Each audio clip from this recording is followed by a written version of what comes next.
छूट जाए जग सब रब भले रूठे, जन्म जन्म के प्रीत न टूटे।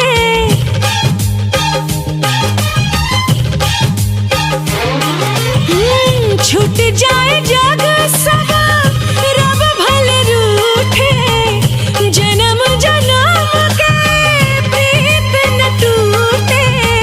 ऊपर से आए बाट जुड़ के आए सजन, बंधन बंधन प्यार के बंधन हो, बंधन बंधन प्यार के बंधन।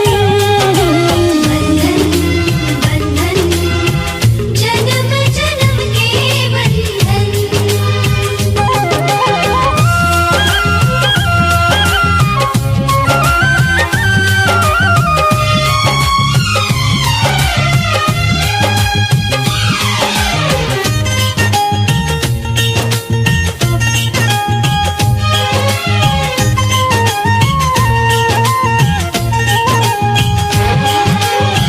प्रीत नाही हो खेला माटी के खिलौना, जिंदगी सहेला काट कुसा के बिछौना।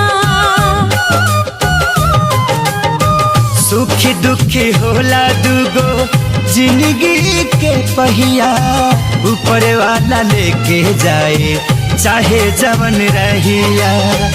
इहे एगो अइसन हो नहिया के डोर हो, खींचे जिंदगी भर का दूसरा के ओर हो।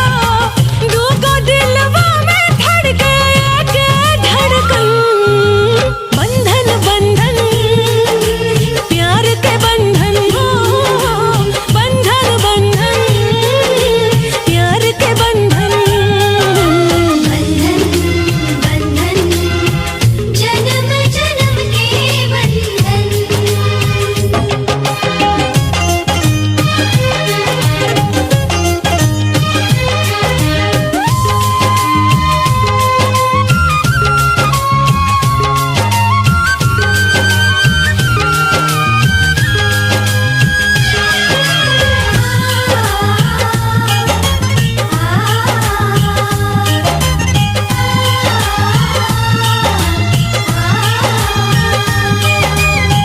चढ़ के ना उतरेला नैया के रंग हो, दुनिया ना चाही रहे मीत जब संग हो।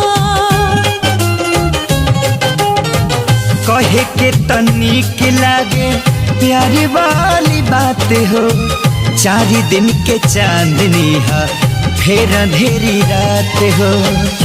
सही जुड़ल रही हाथवा से हाथ हो, सांस जब टूटी